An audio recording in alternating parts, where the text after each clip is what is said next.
problème pour vous. Si vous étiez capable de résoudre ce problème par vous-même, vous l'auriez fait depuis longtemps. Alors je voudrais savoir pourquoi vous refusez de collaborer au sein des processus de Luanda et de Nairobi afin de trouver une solution durable à cette crise sécuritaire. Je pense que la solution est entre vos mains et qu'il faudrait travailler avec ceux qui sont prêts à vous aider pour résoudre vos problèmes. Je suis du Rwanda et nous croyons tous que la sécurité est nécessaire pour l'investissement et le tourisme. Donc faites votre part pour trouver une solution. Si vous êtes rwandaise, vous devez savoir qu'il y a eu au mois de novembre une discussion qui a abouti à la définition d'une feuille de route pour sortir justement de cette crise.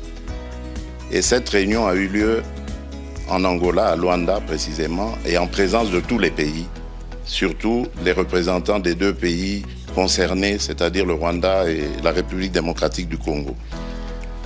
Il a été convenu, comme j'ai dit, une feuille de route qui décrétait le cessez-le-feu et le retrait immédiat du groupe de M23 qui est soutenu par le Rwanda le 25 novembre. Ce départ devait commencer et le 15 janvier, c'est-à-dire il y a 2 jours, on devait constater évidemment l'achèvement de ce processus. Eh bien, figurez-vous, madame, que le M23, groupe terroriste soutenu par le Rwanda, est toujours dans certaines localités qu'il avait prises à la République démocratique du Congo.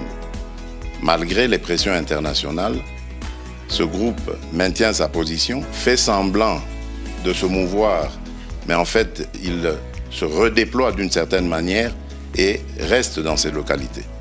Et je vous apprends que depuis lors, il y a eu un massacre qui s'est fait dans une localité qui répond au nom de Kishiché, d'une centaine de personnes, des innocents, que ce groupe a voulu massacrer pour les terroriser et les pousser à se déplacer de cette localité qui regorge de matières précieuses dans son sous-sol.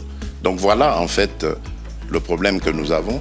C'est un très grand défi parce qu'on ne peut pas investir à la fois dans le développement du pays et dans les ressources pour augmenter les capacités de l'armée et pouvoir ainsi se défendre. Si nous avions tous la même philosophie, la même vision, celle que j'avais d'ailleurs au moment où j'ai accédé à la tête du pays, celle d'aller vers tous nos voisins, nous en avons 9, et de leur proposer des projets de développement qui vont faire du bien à nos économies respectives, qui vont faire du bien à nos populations. Et je peux vous citer comme ça, pour chaque pays, chacun des 9 voisins que nous avons, quel est le projet dans lequel le projet que j'avais proposé et dans lequel j'invitais que nous nous investissions tous pour aller vers ces échanges commerciaux, économiques et autres qui allaient amener la paix et garantir la stabilité de la région. Mais c'est à cause, évidemment, de certains voisins aux velléités belligérantes que cela est malheureusement impossible à réaliser. Donc je suis désolé, madame, le problème aujourd'hui de l'insécurité dans la région des Grands Lacs s'appelle le Rwanda.